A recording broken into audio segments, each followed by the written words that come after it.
नमस्कार।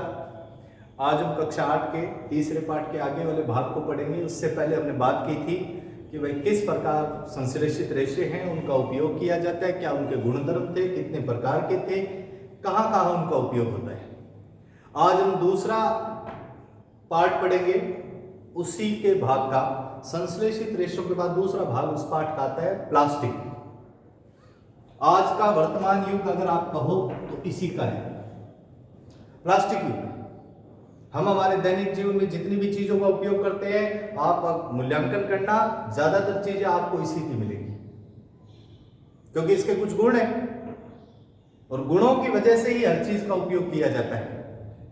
अगर उच्च क्वालिटी के गुण हो, अच्छे गुण हो जो हमें फायदा दे, तो कहीं ना कहीं उस वस्तु का उपयोग करना फायदेमंद है। ये खराब नहीं होता, लंबे समय तक चलता है, किसी से क्रिया नहीं करता, जैसी स्थिति में रहता है उसी स्थिति में बना रहता है, सस्ता होता है, हल्का होता है, आकर्षक होता है, किसी सूक्ष्म जीव से प्रभावित नहीं होता है। ऐसे बहुत सारे इस प्लास्टिक के गुण हैं जो कहीं ना कहीं हर घर तक इसने अपनी पहुंच बनाई है। अब हम बात करते हैं प्लास्टिक के प्रकारों की। तो प्लास्टिक दो प्रकार में अपने 8वीं क्लास में विभाजित किए गए हैं। पहला प्रकार है थर्मोप्लास्टिक। थर्मोप्लास्टिक जिसको ताप शून्य प्लास्टिक भी कहते हैं, थर्मोप्लास्टिक या ताप शून्य प्लास्टिक है। इसके ये वास्तव में होता कौन सा प्लास्टिक है? ऐसा प्लास्टिक जो कहीं ना कहीं ताप से प्रभावित होता है, यानी ताप द्वारा पिघल जाता है और उसको दूसरी आकृति दे दी जाती है। इस तरह के प्लास्टिक को थर्मोप्लास्टिक या ताप शून्य प्लास्टिक भी कहते हैं। इसके दो उदाहरण आपके सामने, पॉलीथीन, पीवीसी, पॉलीवाइनिल क्लोराइड। पॉलीथीन आप सभी जानते हैं, जो घरों में ज्यादातर जो थैलियों का उपयोग होता है वो पॉलीथीन है, जब नाम भी अपने पॉलीथीन देते हैं। पीवीसी जैसे अपने पानी की पाइप का इस्तेमाल करते हैं, वो पीवीसी की, पॉलीवाइनिल क्लोराइड। तो इस तरह से कहीं ना कहीं इनका उपयोग हम करते हैं दैनिक जीवन में, और इनकी आकृति को हम बदल सकते हैं। इसके अलावा खिलौने बनाने में या अन्य कई ऐसी प्लास्टिक की बाल्टियां हो गई, टब हो गए, इस तरह की आकृतियां वस्तुएं बनाने में इस तरह की प्लास्टिक का उपयोग होता है, थर्मोप्लास्टिक या ताप शून्य प्लास्टिक। दूसरा प्रकार है इसका थर्मोस्टैटिक प्लास्टिक या ताप दृढ़ प्लास्टिक। थर्मोस्टैटिक प्लास्टिक या ताप दृढ़ प्लास्टिक किसको कहते हैं? वह प्लास्टिक जो ताप से प्रभावित नहीं होता, यानी आप इसको दूसरे आकार में आसानी से नहीं बदल सकते, यानी ताप का इस पर प्रभाव नहीं पड़ता। इस प्लास्टिक को थर्मोस्टैटिक प्लास्टिक या ताप दृढ़ प्लास्टिक कहते हैं। अब इसके दो उदाहरण अपने सामने, बेकेलाइट और मेलेमाइन। फेमस उदाहरण है ये। बेकेलाइट और मेलेमाइन, इस पर ताप का प्रभाव कम पड़ता है। तो हम देखते हैं घरों में हमारे बर्तन होते हैं, उसके हत्थे प्लास्टिक के बने होते हैं। चाहे पतीला कितना ही गर्म हो जाए, लेकिन वो प्लास्टिक पिघलता नहीं है, उस पर कोई प्रभाव नहीं पड़ता है, इसलिए वह थर्मोस्टैटिक प्लास्टिक या ताप दृढ़ प्लास्टिक है। बेकेलाइट उन्हीं हत्थों को बनाने में उपयोग में आता है। इसके अलावा आप देखते हो स्विच वगैरह बनाते हैं, बटन वगैरह होते हैं, वो उसी प्लास्टिक के बनते हैं, बेकेलाइट के, ताकि अधिक ताप को वो सहन कर सके। दूसरा जो मेलेमाइन, ये भी उच्च ताप को सहन करने की क्षमता रखता है। ये गैसकेट बनाने में काम आता है। ध्यान करना, जो गैसकेट प्लास्टिक के बनते हैं वो कहीं ना कहीं मेलेमाइन के बनाए जाते हैं। जो फायरमैन होते हैं, आग बुझाने वाले होते हैं, उनके वस्त्र होते हैं वो मेलेमाइन प्लास्टिक के बनाए जाते हैं, जिससे उस आग का उस फायरमैन पर कोई प्रभाव नहीं पड़े। तो ये कहीं ना कहीं हमने दो प्रकार के प्लास्टिक पढ़े, थर्मोप्लास्टिक और थर्मोस्टैटिक प्लास्टिक। तो ये अपने जीवन की एक आधारभूत या कह सकते हैं हमारी नेसेसरी आवश्यकता बन चुकी है, ध्यान करना। अब आ जाओ, पदार्थ कितने प्रकार में विभाजित किए गए हैं? दो प्रकार में विभाजित किए गए हैं। कौन कौन से हैं? जैव निम्नीकरण पदार्थ और अजैव निम्नीकरण पदार्थ। जब भी आप जैव निम्नीकरण का मतलब होता है जटिल भाग को सरल भाग में तोड़ना।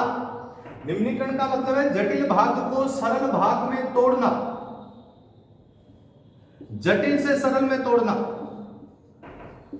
जटिल से सरल में किसी चीज को अपघटित करना, वो निम्नीकरण होता है। अब जैव का मतलब जीवों के द्वारा, यानी जीवों के द्वारा उन पदार्थों को, जटिल भागों को सरल भागों में तोड़ दिया जाता है। वो पदार्थ कौन से पदार्थ कहलाते हैं? जैव निम्नीकरण। जैसे आप कह सकते हो जीवों से जैविक अपशिष्ट, आप इसमें उदाहरण ले सकते हो।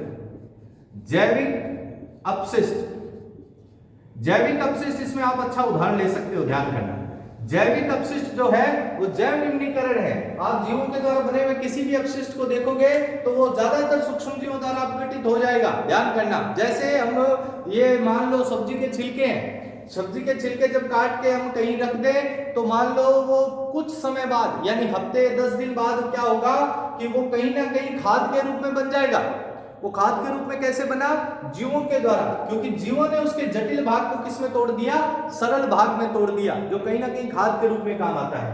अब अजैव निम्नीकरण किसे कहते हैं? वे पदार्थ जो जीवों द्वारा अपघटित नहीं होते, अपघटित नहीं होते, जीवों द्वारा अपघटित नहीं होते, वो कौन से पदार्थ कहलाते हैं? अजैव निम्नीकरण पदार्थ कहलाते हैं। ध्यान कर लेना। जैसे बहुत अच्छा उदाहरण आपके सामने है, वैसे बताई भी दिया है, ये प्लास्टिक। हालांकि हमारे दैनिक जीवन का भाग बन चुका है ये, इसकी कुछ विशेषता या गुणधर्म है जो हमारे दैनिक जीवन में इसको जोड़ता है अपने साथ, लेकिन फिर भी यह अजैव निम्नीकरण होने की वजह से ये हमारे लिए कहीं ना कहीं वायुमंडल के लिए हानिकारक है। क्यों? क्योंकि जो पदार्थ अपघटित नहीं होगा वो कहीं ना कहीं वहीं उसी आकृति में स्थिति में पड़ा रहेगा, और पड़ा रहेगा तो कहीं ना कहीं नुकसान पहुंचाएगा पर्यावरण को। इसीलिए प्लास्टिक पर्यावरण हितैषी नहीं है, पर्यावरण प्रदूषक का कार्य करता है। तो वर्तमान में यह अभियान भी चल रहा है कि प्लास्टिक का उपयोग कम से कम करें, लेकिन इसके विकल्प नहीं होने की वजह से हम इस पर ही निर्भर हैं। जब विकल्प इनके मिलने लगेंगे तो कहीं ना कहीं इसकी निर्भरता कम हो जाएगी। या हम कैसे कम कर सकते हैं उसके बारे में भी बात करेंगे। तो प्लास्टिक एक पर्यावरण प्रदूषक पदार्थ है, ध्यान करना, जो पर्यावरण को प्रदूषण करने में बहुत बड़ा भूमिका निभाता है। इसके अलावा जीव जंतु अगर इसको खा जाए तो कहीं ना कहीं ये पाचन तंत्र को अवरुद्ध कर देगा और उसकी मृत्यु का कारण बन जाएगा। क्यों अवरुद्ध कर देगा? क्योंकि ये अपघटित ही नहीं होगा। जो चीज अपघटित नहीं होगी वो कहीं ना कहीं नुकसान। भोजन करते हैं वो अपघटित होता है, अपघटित होता है इसीलिए वो अपने लिए फायदेमंद है, लेकिन ये अपघटित ही नहीं होगा, अपघटित नहीं होगा तो हमारे लिए नुकसानदेह। वैसे उसी रूप में पड़ा रहेगा, उसी रूप में पड़ा रहेगा तो हमारे लिए नुकसानदेह। इसके बाद आगे आते हैं कि भाई प्लास्टिक के प्रदूषण से बचाव कैसे कर सकते हैं। हमें जरूरी भी है, प्लास्टिक की आवश्यकता भी है, लेकिन उसका बचाव कैसे करते हैं इसके लिए 5R सिद्धांत काम में लिया जाता है। 5R सिद्धांत क्या क्या है मैं बता देता हूं। रिड्यूस, रीयूज, रिसाइकिल, इसके अलावा रिकवर, इसके अलावा रिफ्यूज। ये 5R सिद्धांत है। ये पहला, ये दूसरा, ये तीसरा, ये चौथा, ये पांचवा।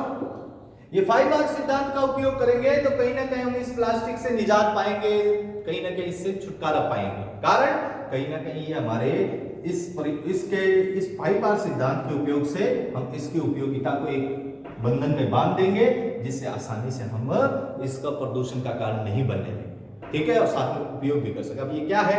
रिड्यूस, कम उपयोग करना, कम उपयोग करना, जितना हो सके उतना ही करना। हर चीज में प्लास्टिक है, आज का युग ही प्लास्टिक है, फिर भी हमें कम से कम उसका उपयोग करना, वापस उपयोग करना, पुनः उपयोग करना, पुनः उपयोग करना, पुनः उपयोग करना। घर में जो चीज आई, प्लास्टिक की थैली आई, उसको बाद में फेंकते हुए उसका पुनः उपयोग करना। तीसरा रिसाइकिल, पुनः चक्रण। हम उस प्लास्टिक को इकट्ठा करेंगे, इकट्ठा करके कबाड़ी वाले को दे देंगे, कबाड़ी वाला उसको कहीं ना कहीं देगा आगे से आगे, और वो रिसाइकिल होकर पुनः निर्मित होकर हमारे तक वापस बाजार में पहुंच जाएगा।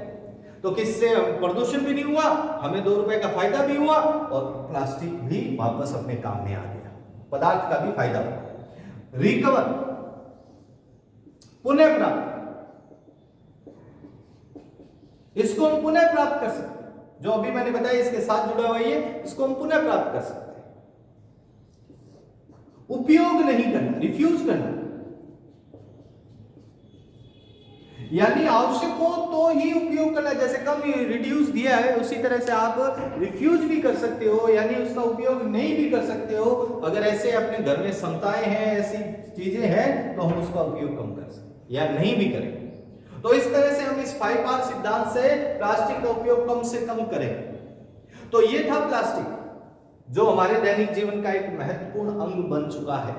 हालांकि इसको जलाएंगे तो ऐसा नहीं है कि भाई जलाने पे ये नष्ट हो जाएगा, जलाने पर भी ये इतनी हानिकारक गैसें छोड़ता है जो कहीं ना कहीं मनुष्य के कई विकार के कारण बनता है। तो ये वायु प्रदूषण का महत्वपूर्ण कारक बनता जा रहा है प्लास्टिक। ठीक है, तो इस तरह से ये हमारे तीसरे पार्ट के 2 टॉपिक थे, एक रेशा, दूसरा प्लास्टिक, जो मैंने आपको कंप्लीट करवा दिया है। इसके बाद इसके प्रश्न उत्तर की बात करेंगे। ठीक है, धन्यवाद।